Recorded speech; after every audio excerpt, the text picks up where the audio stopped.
welcome to the latest episode of the Making Lean Fly podcast. And this one's a really interesting subject on inventory entitlement. The corollary to that is its and optimization, but we'll get into that very soon. My guests today are Anthony Howarth and Adam Nicklin, who I'll get to introduce themselves. They're well-known guests on our podcast by now, so most listeners will know them, but we'll give them the opportunity to introduce themselves again very soon. And unfortunately, we were supposed to have a really interesting member of our team, Daniele Zerati, who's been key to building the inventory entitlement model, but unfortunately, due to a bereavement in his family, he won't be joining us. But I want to give him a special mention, as he, as I say, has been integral to the development of our inventory entitlement model, and really deserves the credit for everything he's done there. But anyway, let's get going. The abstract for this episode is that inventory entitlement is a methodology by which the required inventory investment for the current value stream design is understood, balanced to budget, and then reduced through value stream improvements. However, it is often misunderstood or misapplied, and getting it right is critical to the optimization of inventory. So that's kind of the surrounding subject matter that we're going to talk about today. And hopefully between Anthony and Adam, we can find out a little bit more about what is inventory entitlement, why we need it, how you can ensure that inventory entitlement is a sustainable methodology, and talk a little bit about ownership and some advice on how to really make it a breakthrough in this area. So without further ado, let's start with you, Adam. Brief introduction from yourself, please. Yeah, thank you for the invitation, Philip. Hi, everyone. So Adam Nicklin, I'm based in the West Midlands in the United Kingdom. I've been in GKN businesses for 16 and a bit years now, and I'm currently responsible for enterprise excellence in GKN Aerospace. Through our Hoshin, we're looking to break through our approach in external supply chain through supply base all the way to customer, and vertically up through our business lines as well. And yeah, interesting couple of weeks, of course. GKN Automotive, where I spent most of my time, has been part of the demerger with Dowlais PLC. So I'd just like to take the opportunity to wish our colleagues in that venture the success they deserve. Excellent. Thanks very much, Adam. I was worried you were going to do an Oscar acceptance speech. I'll offset it with what I talk about inventory entitlement, I'm sure.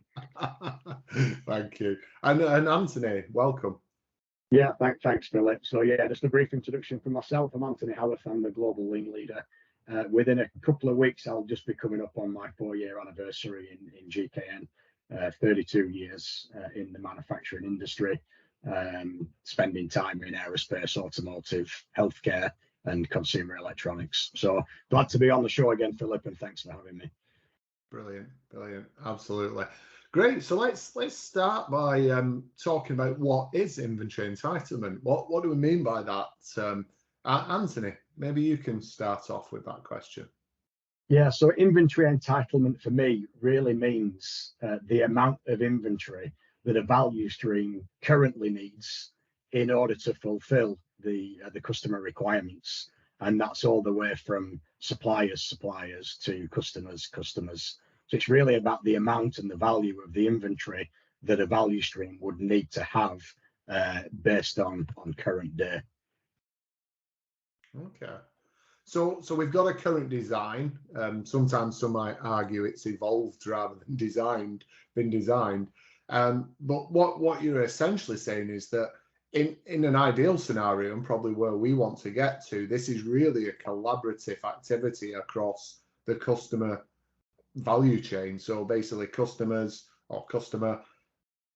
ourselves, and our suppliers. So really looking at how can we design the value chain to have the best use of inventory throughout that value chain. Yeah, absolutely. And obviously the best time to do this would be right at the beginning of the new product introduction. However, in GKN Aerospace, we're actually already pregnant with our value streams in the current, well, we could say current design, but I think in a lot of cases that they were never really designed to be how they were today. They kind of like evolved coming out of a set of decisions that had been made by various people, within the functions that support operations. So we've kind of like, these decisions have been made, and as a result of those decisions, we've ended up needing to have a certain level and a certain value of inventory based on those decisions. And maybe just to give you an example, so if procurement decide that they're going to buy some products from a supplier in Mongolia, there's obviously consequences to that decision. It's probably not the easiest place from a logistics perspective to get parts from. Having parts supplied line side every 2 hours is probably not going to be possible. It's likely that minimum order quantities are going to be high, delivery frequencies might be quite low, and as a result of that, you might need to be carrying quite a lot of inventory as a result of a decision like that. So, and it's not just procurement; it's manufacturing, engineering, it's quality, it's supply chain. Inventory entitlement, really is a team sport, and all functions really have an effect on the amount of inventory that a value stream needs.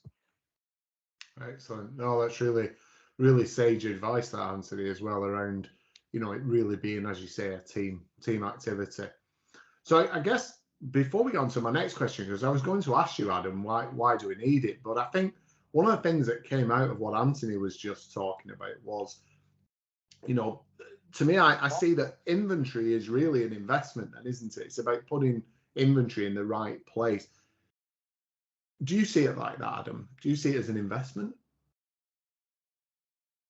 I think it's an investment, but I guess the risk with investments, we have a potential outcome that can be positive or negative depending on the amount of diligence that we've put into to placing that investment. And I think the thing that comes out of that, and what Anthony said, is that, unlike a fine wine, value streams and problems don't improve with age unless they've had the care and attention. And to Anthony's point about, let's say a decision to source a material from a far distant country, it may be for the right reasons within that function. Maybe it's a cost decision. But the unintended consequence, if it's not designed as part of the overall value chain, is a negative impact that we have to deal with within the physical operation. So yes, it's an investment, but I think it's one of those that we need sound advice when we're making it. Yeah, absolutely. So I guess, why do we need to think about inventory entitlement then, Anthony? Why is it important?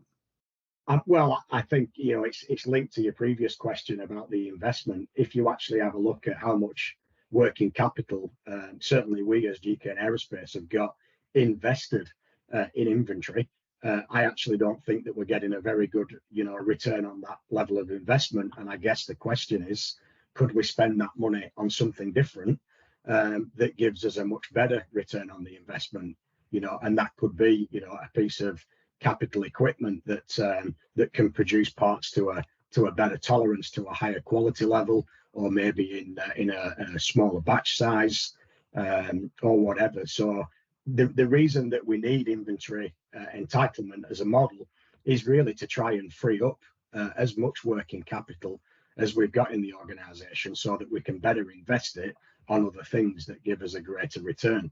And that might be, as I said, a piece of capital equipment, but in a previous company that I worked in, cash was freed up to actually go and acquire other companies, and obviously growing both the top line and the bottom line, and growing the size of the organization. Yeah, that's really interesting, because I don't think that generally, and I'm not just talking about GKN Aerospace here, I'm talking about most companies, I don't think that we treat the investment in our inventory in the same way that we would capital investment. So you just talked about a CapEx or acquiring another company.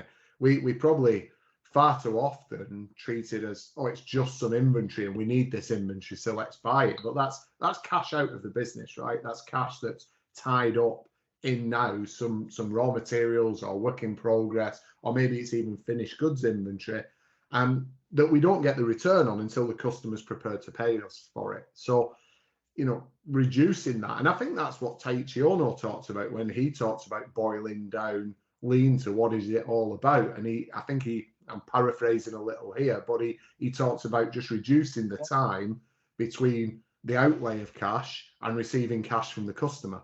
And that's essentially what we're trying to do. In inventory is where a lot of the cash is stored, isn't it? During that lead time between starting the process and delivering to the customer and being paid. So what we're trying to do, I guess, with inventory entitlements is work out what's the optimum level of inventory that we actually need, and then optimizing it, minimizing it, so that we still maintain a very high level of service to our customer, but we minimize the amount of cash we've got to outlay. Okay, good. So let's talk about how we actually do that then, Anthony, because you yourself with Daniele, you've been leading our Holtian activity that we started in 2022. We made some really great strides in 2022. One of our sites, Cows on the Isle of Wight, I've got their t-shirt on today in honour of the fact that they're one of the pioneers in this. But maybe you can share with us a little bit what you did there, Anthony.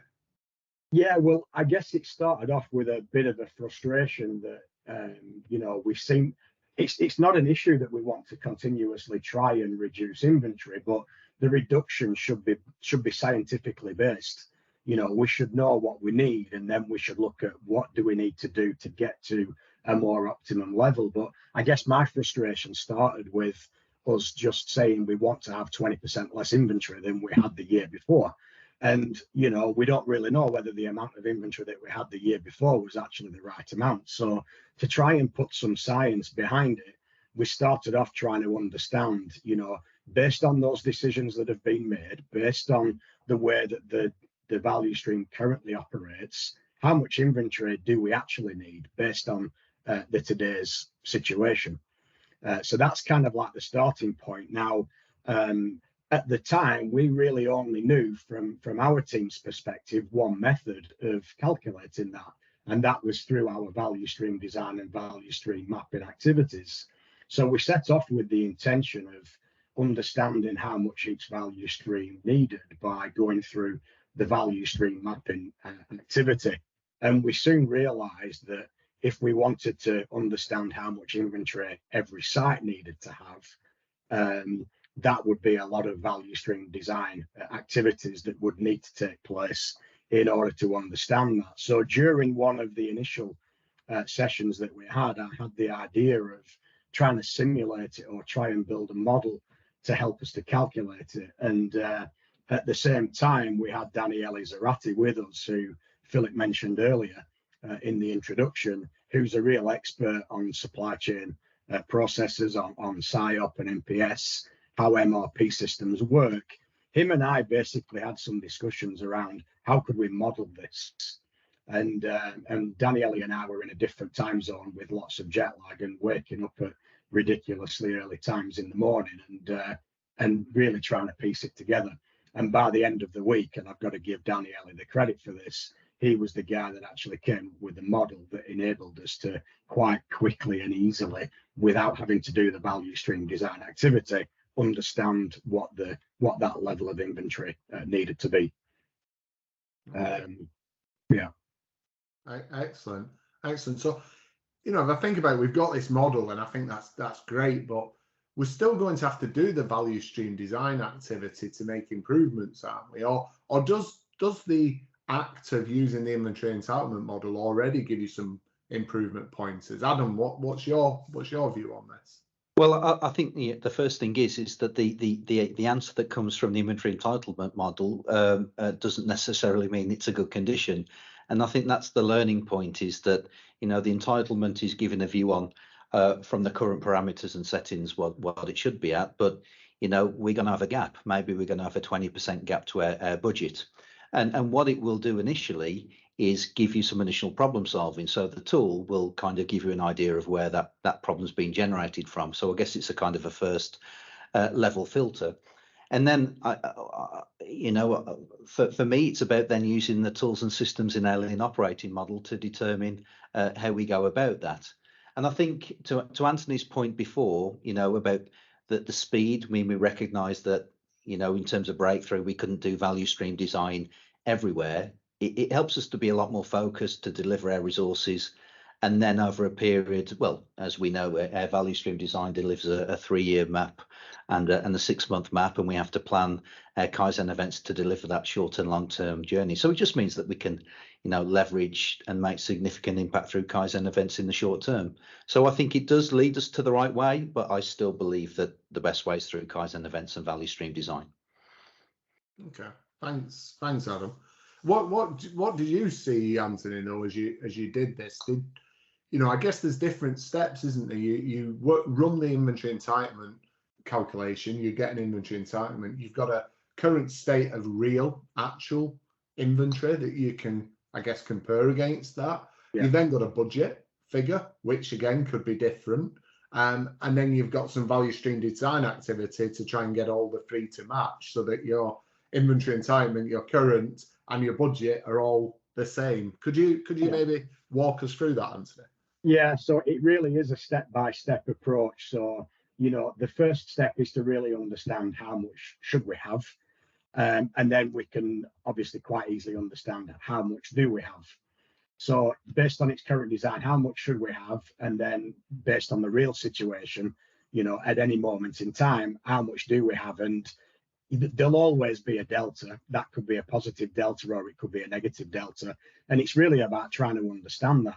And whilst there might be a delta, you might already have lots of day-to-day or week-to-week variation. So really the first step is to really try and align how much we've actually got with our level of entitlement.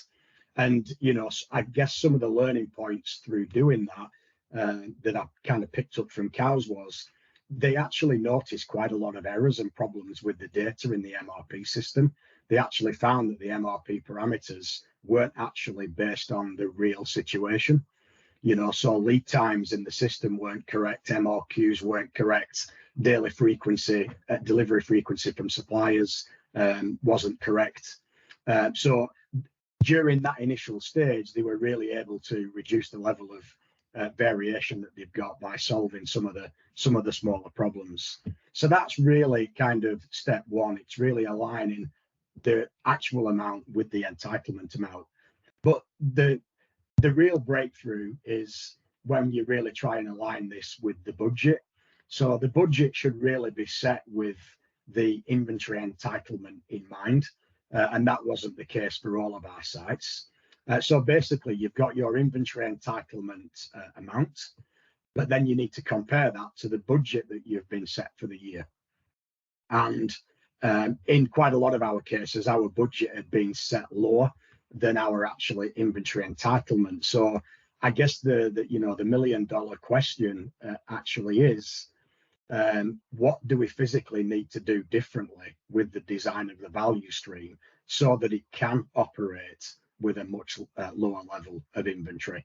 And there'll always be something that you can do, but you might actually arrive at the point of diminishing returns. It's not actually worth the investment that's required to actually drop the inventory to the next level.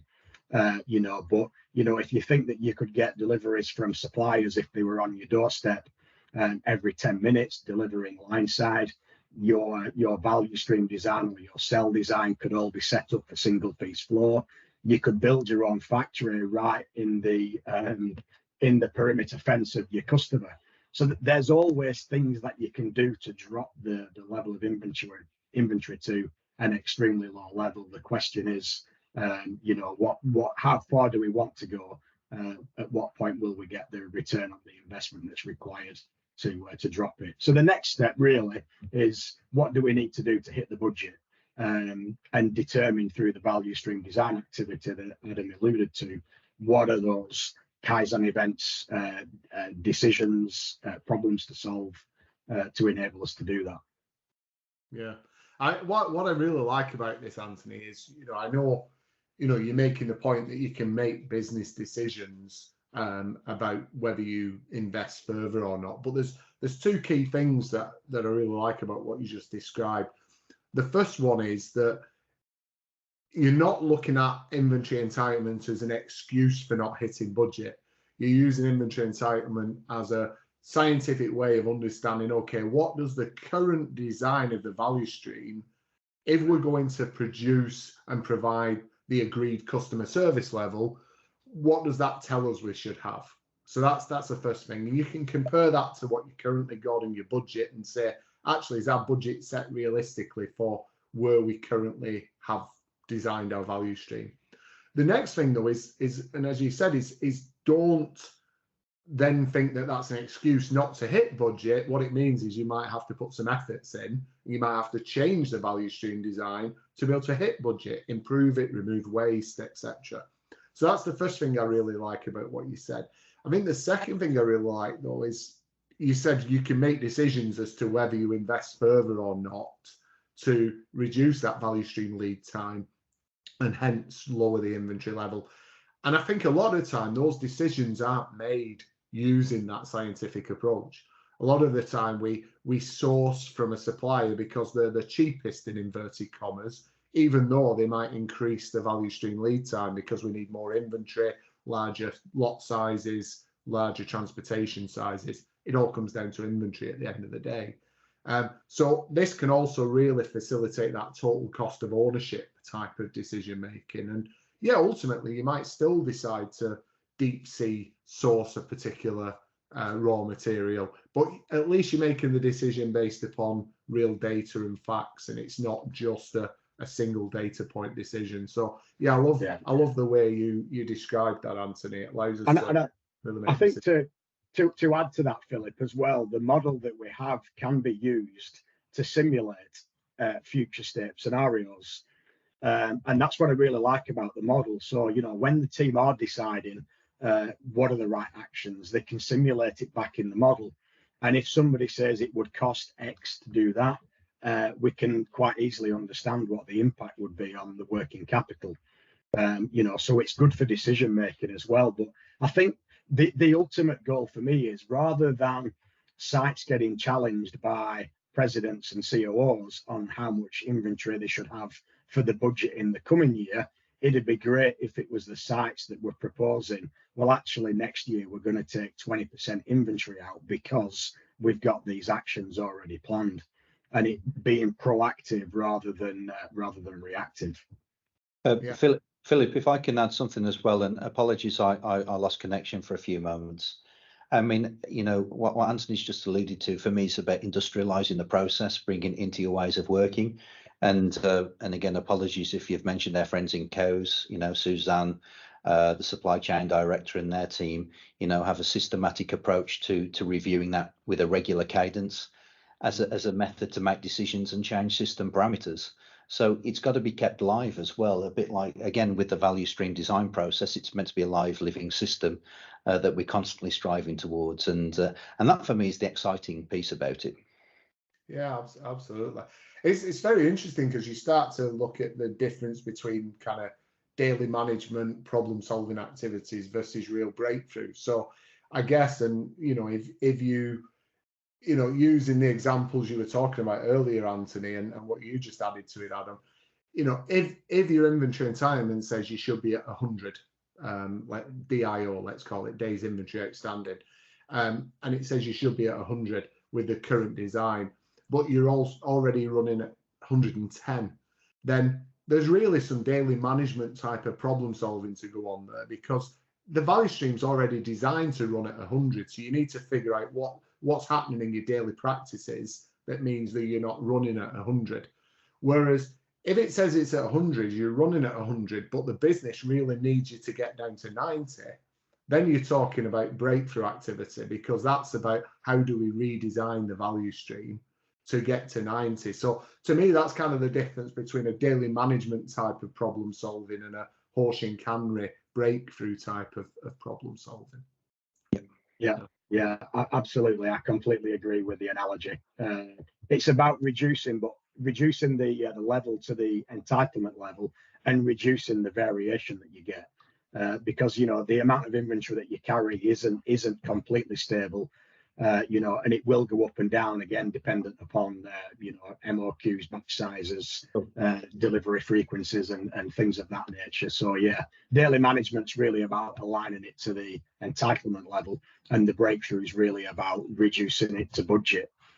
Interestingly, when I presented this topic in our work at the Sustainable Industry Conference last year in Manchester, it really resonated. And the word entitlement, 3 people came up to me in the coffee break saying, I've never heard it described as that before. Can you tell me a bit more?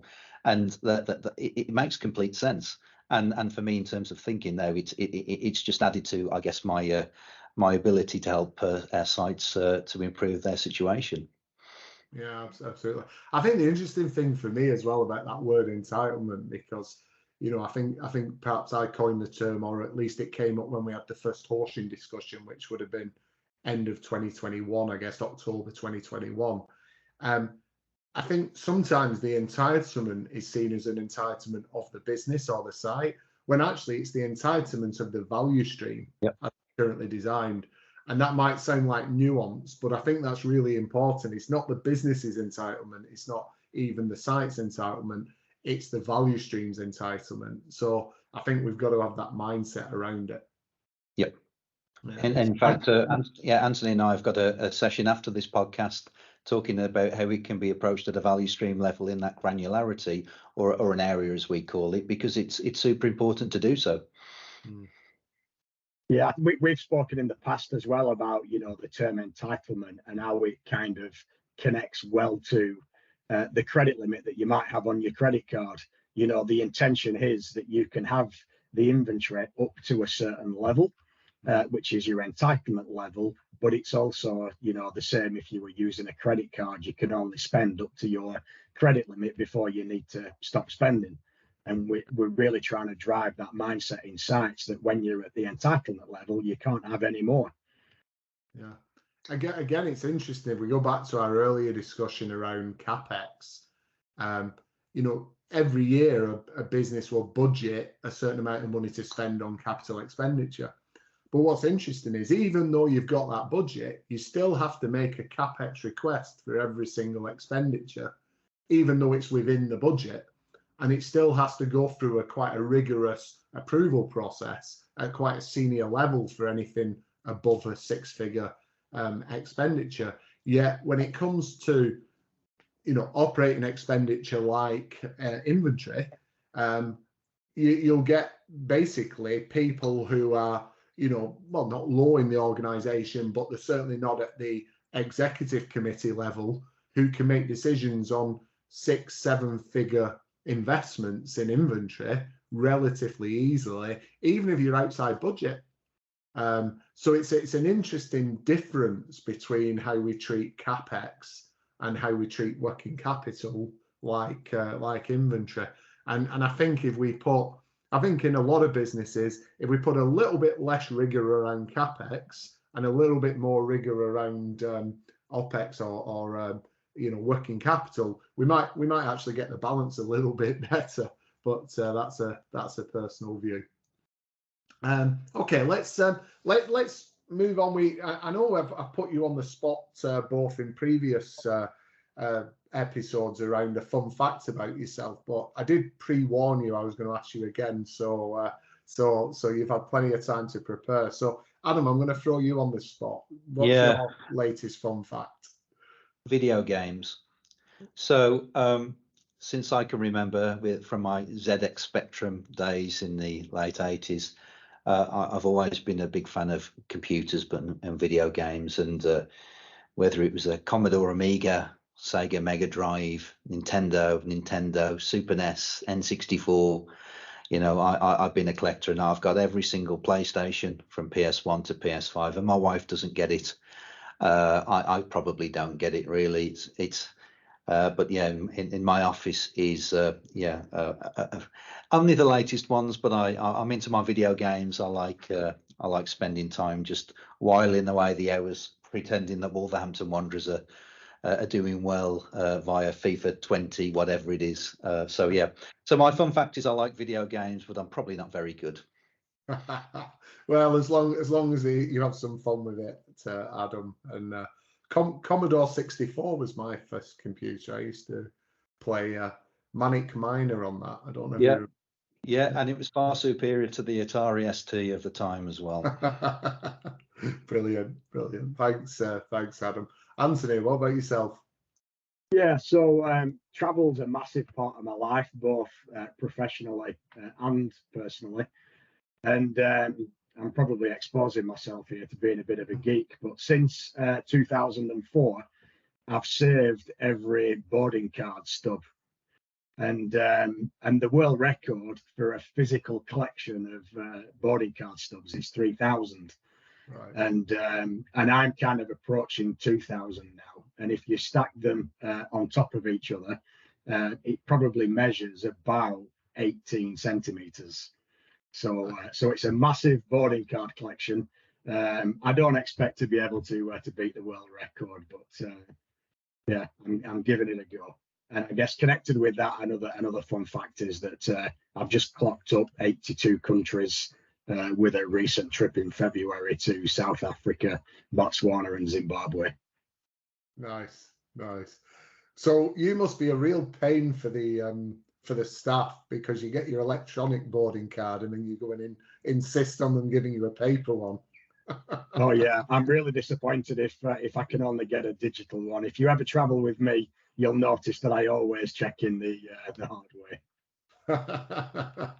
Brilliant. No, I didn't know that about you. Most of the stuff you've shared, I've heard from you before, so that was a new one even for me. So that's a good one. Thanks, Anthony.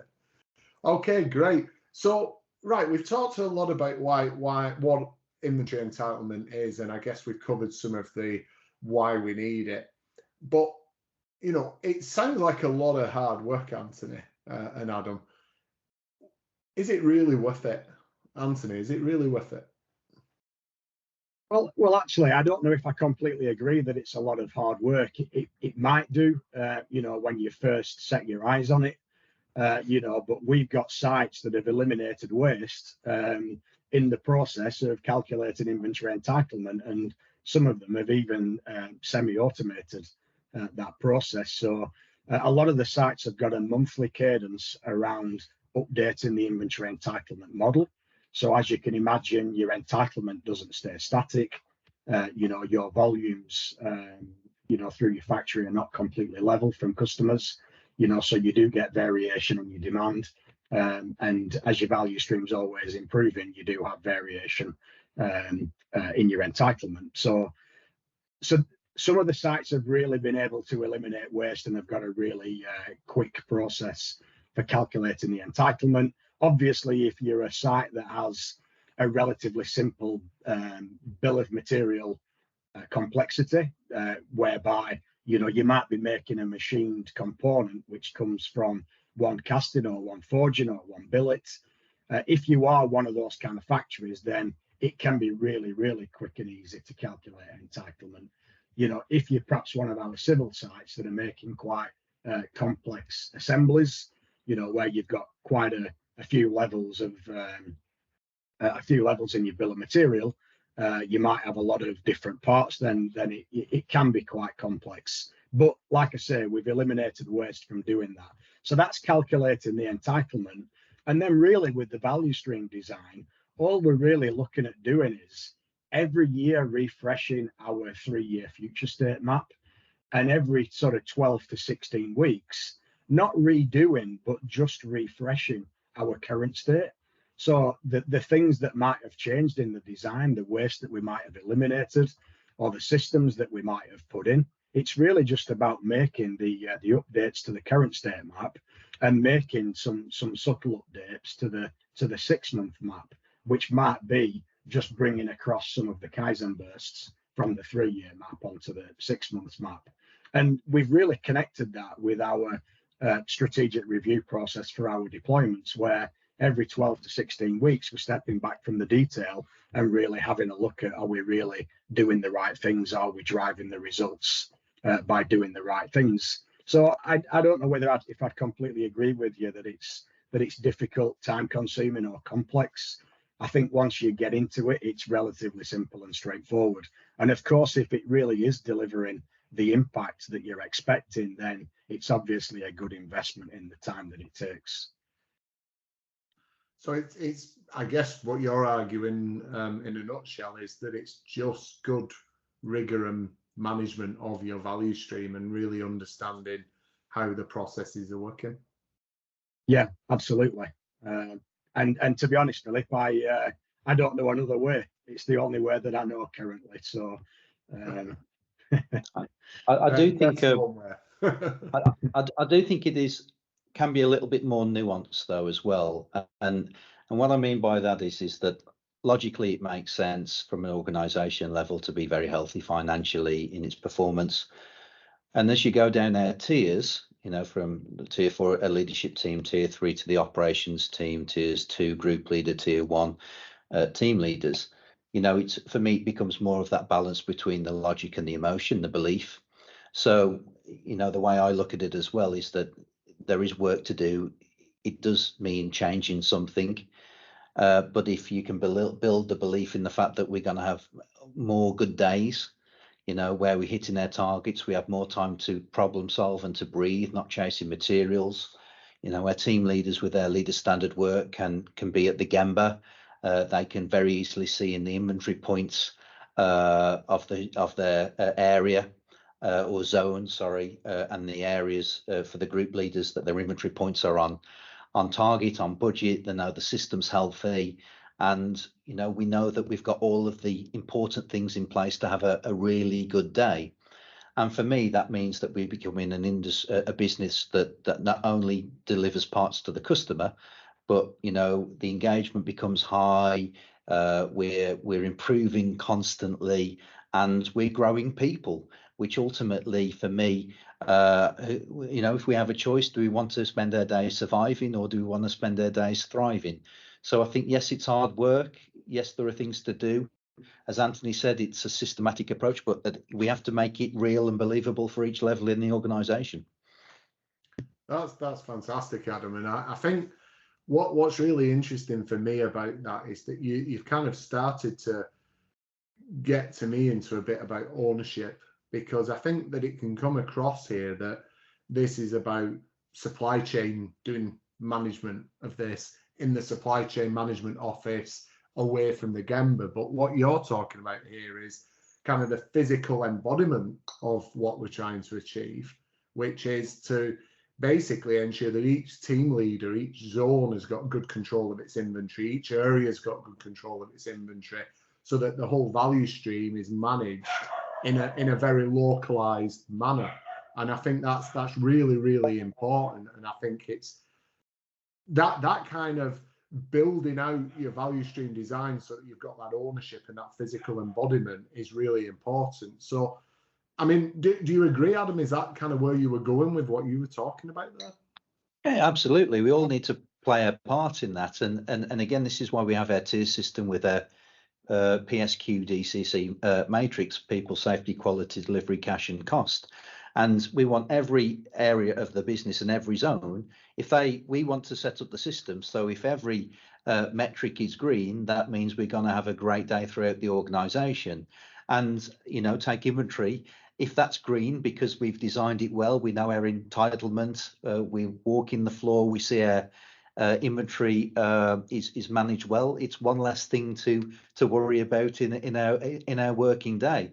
So absolutely, supply chain can govern the process. They can work with their supply chain parameters, but ultimately we all are collectively responsible for our bit of the business.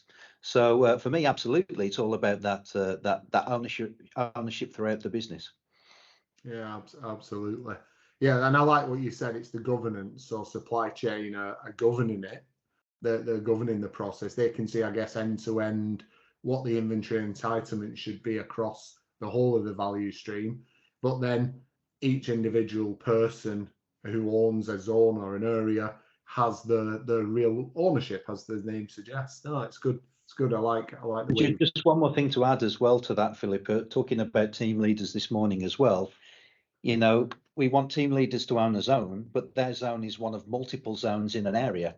So there has to be a customer-supplier relationship to ensure great customer service as well. So it actually builds a bit of a movement, a collective movement for our success.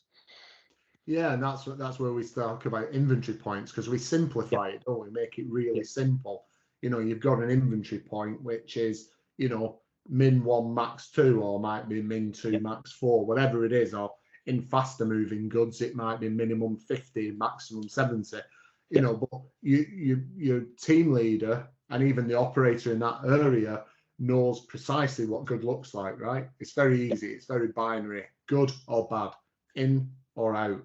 And that makes it very simple. And if cumulatively we've got all of those where they should be, then we stay with an inventory entitlement. So I guess, Anthony, that kind of that touches on something, doesn't it? Because we've kind of talked about inventory entitlement almost as though it's one number.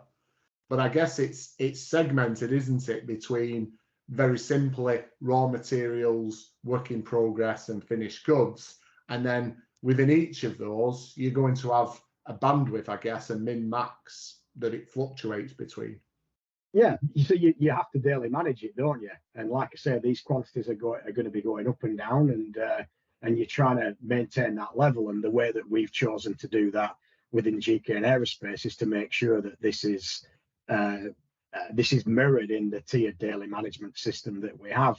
So each individual, each team leader, and each group leader knows exactly what they should be having in each of their inventory points.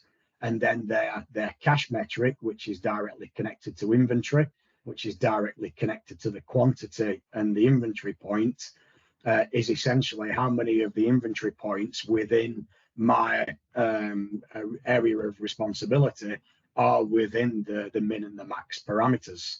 You know, so if you're an operator or a team leader, there's nothing that you can do about the value of the inventory, but what you can control is the quantity that you're keeping within the inventory points, within your cell, within your zone, within your area, or ultimately within the value stream. Yeah. So again, it gets back to that daily management versus Holt and Canry breakthrough, where daily management, it's set, it's agreed. These are the parameters you've got to manage with. Just manage those on a day-to-day basis. Whereas the breakthrough is, how are we going to reduce that? Are we going to now take this from min 4 max 6 down to min 3 max 5, for example, in this particular zone? So how do we make those breakthroughs in overall water level, as we sometimes refer to it as? Great, fantastic. Okay, well, listen, we're coming towards the end. I think, as usual, it's been a great discussion. You know, very much missed Daniele in the discussion, but obviously it's still got two real experts on here in Anthony and Adam. So what I'd like to do is to kind of get your final words in terms of your advice to anyone who wants to make a breakthrough in this area. So, you know, Adam, what's your words on this? What's your opinion and advice? Yeah, I mean, it's actually an example from today. I think, you know, it firstly recognize the tools and systems that are available to help you solve problems, and also seek out support to help with those. You know, quite often these activities and roles and problem solving can seem quite intimidating, but we have people within our team and beyond that have got experience and know how to contribute that. So I would say, you know, if you want to try it and you're hesitating, then just reach out for help. And there are people within their team that can help. And I would also say as well, you know, start realistically, you know, making small changes, just, you know, trialing things, expecting to fail, and then just learning. Brilliant. Sage advice there, Adam. Thank you. And Anthony, your advice. Yeah, I mean, we've learned a hell of a lot on this journey, and I think my advice would be, right from the beginning, to drive the engagement, really try and make it known that this really is a team sport, and it isn't supply chain's responsibility.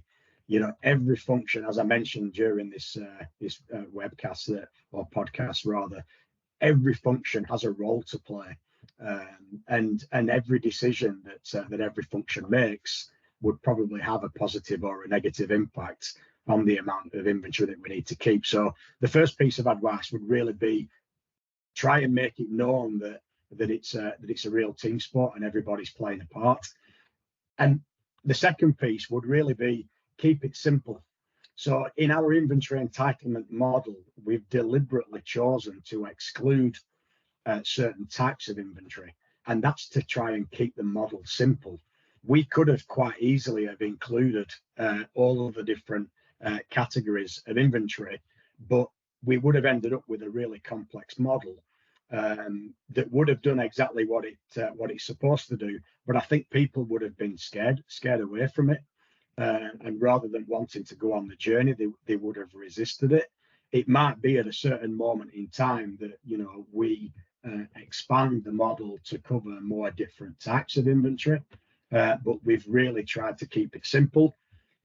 We've started with pilots, and again, I would recommend to anybody wanting to do this, start with a pilot, you know, so develop your model, run a pilot in a site that really has a problem to solve, you know, where there's a real appetite for this. And like Adam said, you know, be prepared to fail, but be prepared to learn a lot on the journey. We started with a pilot in cows. You know, cows has been mentioned a few times on this podcast already. You know, they're our pioneers. We did that pilot, I think, in November of 21. Took a lot of learnings from that. Keep your value stream design simple, and really try and operationalize your entitlement by taking it to the floor and putting the inventory controls in place, so that in your pilot area, you're really learning about how you can get your inventory down to your entitlement level, and try and standardize it as a process, so then it becomes scalable to other value streams within the same site and you know, different sites within the company. Absolutely. No, great advice, Anthony. I really resonates what you've been saying there. And I think you make a really good point about the model, because a model, whatever it might be modeling, is supposed to be a simplified version of reality that allows you to relatively quickly and relatively easily understand it and make a very good positive approximation of what different decisions will mean. And if you make it too complicated, you're just making it the real world, right? And we already live in the real world. So I think, yeah, keeping it simple and, you know, enough complicated enough that it's realistic, but simple enough that you can do it quickly and easily is probably the key word there. Brilliant. Right. So thank you very much, Anthony and Adam. As always, great guests on the show. This was another really good episode. I think our listeners will really enjoy it. So thank you, everybody, for listening. And it just remains for me to say, remember, it's about changing how you lead, not who you are.